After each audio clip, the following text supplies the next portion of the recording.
जय हिंद साथियों, कैसे हैं आप सब। स्वागत है आप सभी का आपके अपने ऑनलाइन यूट्यूब चैनल एपिसोड्स में। मैं आपको अपना साथी रवि कुमार आप सभी ऑनलाइन प्रिपरेशन करने वाले सभी साथियों का स्वागत करता हूं।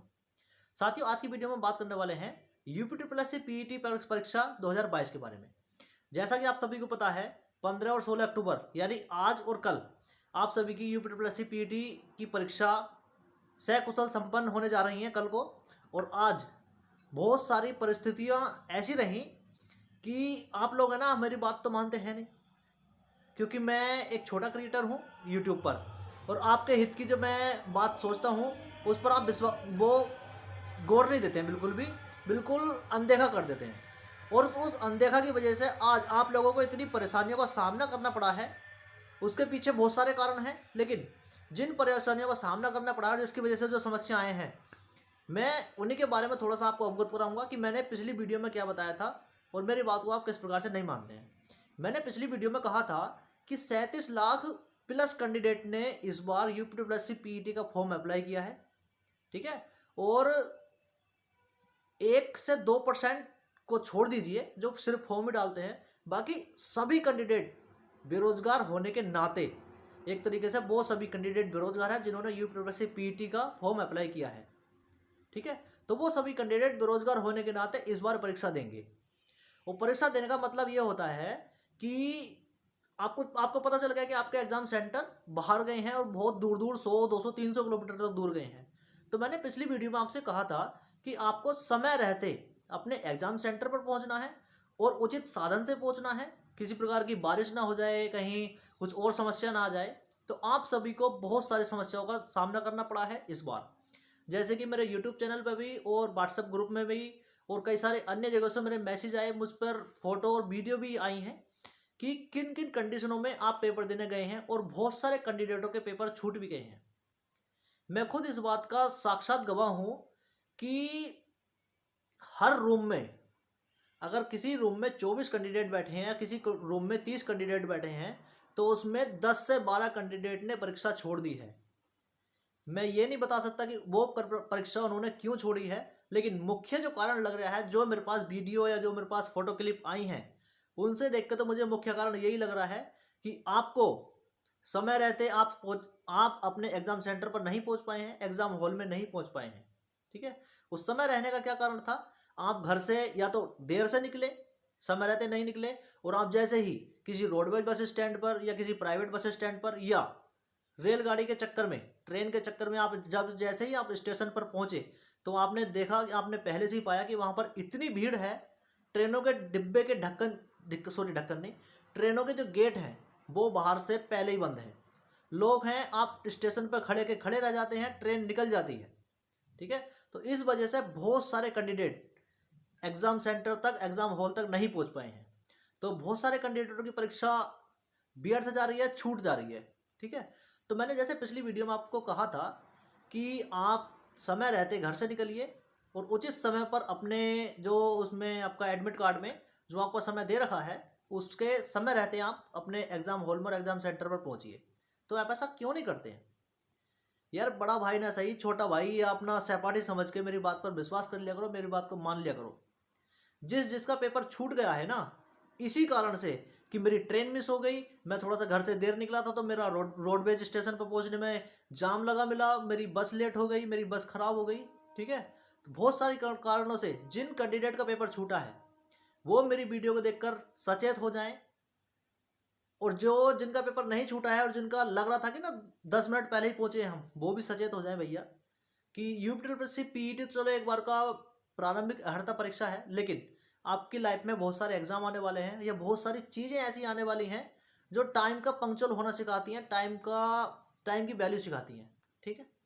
तो टाइम के अकॉर्डिंग आपको चलना है, समय रहते अपने एग्जाम सेंटर पहुंचना है और अपना एग्जाम देना है। आज के लिए तो मैं बस इतना ही कहूँगा कि आपका आज का जो पेपर आया फर्स्ट शिफ्ट का, वो इजी तो नहीं कहेंगे, लेकिन सेकंड शिफ्ट के मुकाबले 20%, सेकंड शिफ्ट के मुकाबले 20% ईजी पेपर था। और सेकंड शिफ्ट का जो पेपर आया है, आप किसी भी कैंडिडेट से जानकारी कर सकते हैं, बहुत हार्ड पेपर आया है सेकंड शिफ्ट का। सेकंड शिफ्ट में करंट और जो जीएस जिस लेवल की पूछी गई है ना, और जो मैथ में जो आपके पाई चार्ट है, पाई चार्ट में 2 चार्ट तो इतने हार्ड पूछे गए हैं कि मैं खुद बताऊं आप सभी को कि मैं इतने अच्छे से मैथ कर लेता हूं, मुझसे भी क्वेश्चन होने में इतना समय लगा कि इतने समय में मैंने वो 15 क्वेश्चन नहीं कर पाया, इतने समय में मैंने बाकी सारा पेपर सोल्व कर दिया। तो इन चीज़ों को ध्यान में रखते हुए अपनी पढ़ाई कीजिए कि एग्ज़ाम टफ और टफ होने वाला है, क्योंकि कंपटीशन लगातार बढ़ रहा है, कंपटीशन कोई कम नहीं हो रहा है। जैसा मैं सोच रहा था कि जैसे पीईटी एग्ज़ाम है तो पिछली बार की अपेक्षा थोड़ा बहुत मॉडरेट पेपर आ सकता है, जैसा 2020-21 में आया था, लेकिन इस बार इतना हार्ड पेपर आया है कि मैं नहीं मानता यूपीडब्ल्यूएससी वीडियो भर्ती 2018 या यूपी लेखपाल भर्ती 2015 या 2022 उससे भी ज़्यादा हार्ड में एग्ज़ाम आपका यूपीडब्ल्यूएससी पीईटी 2022 मान सकता हूँ। और ये आपको भी लग गया होगा कि 70, 72, 75 नंबर लाने इस बार आप सभी कैंडिडेट को बहुत मुश्किल पड़ेंगे। मैं ये नहीं कह रहा कि आप बहुत अच्छे कैंडिडेट हैं, पढ़ने में बहुत अच्छे कैंडिडेट हैं, किसी के 80, 85, 90 नंबर भी आ सकते हैं, लेकिन हाँ, जो नॉर्मल और जो एवरेज कैंडिडेट है ना, उनके 70, 75 नंबर आने बड़े मुश्किल पड़ेंगे, ये मैं गारंटी के साथ कह सकता हूँ। तो मेरी बात पर थोड़ा गौर कर लीजिए, कर लीजिए और मेरी बात को थोड़ा मान लीजिए। छोटा क्रिएटर हुआ तो क्या हो गया, आप विश्वास कर सकते हैं, ठीक है। मैं आपके फायदे की बात बताऊंगा, आपसे मुझे कुछ भी फायदा नहीं है, लेकिन हाँ, मैं बस ये चाहता हूँ कि आप मेरे पास विश्वास करें और मेरी यूट्यूब जो फैमिली है उसको बढ़ाएं, ठीक है। लास्ट में चलते चलते बस इतना ही, जिनका कल एग्जाम सेंटर है, जिनका कल एग्जाम है, जो मुझे कल देखेंगे, आज तो वो नहीं देख पाएंगे, जिनको मुझे कल देखेंगे तो वो समय रहते अपने एग्जाम सेंटर पर पहुंच जाएं। ज़्यादा से ज़्यादा कैंडिडेट अपनी एग्जाम दें, एग्जाम ना छोड़ें। मेरी रिक्वेस्ट है आप सभी से, पैसा भी खर्च होता है, समय भी खर्च होता है, आपने जो तैयारी की है और वो मात्र आपकी लापरवाही की वजह से, आपकी ट्रेन मिस होने की वजह से या आपकी रोडवेज बस मिस होने से और आपका एग्ज़ाम छूट जाए तो उसका दर्द क्या होता है ये मैं खुद बता सकता हूँ। आज एग्ज़ाम सेंटर के बाहर जब मैं खड़ा था तो जिनका फर्स्ट मीटिंग में पेपर था तो 9:55 पर भागते भागते कैंडिडेट, और उन कैंडिडेट में फीमेल कैंडिडेट मेन गेट पर, जो एग्जाम सेंटर था उसके मेन गेट पर पहुंच रही हैं, और जो अंदर ड्यूटी पे कर्मचारी लगे हुए हैं वो गेट नहीं खोल रहे हैं।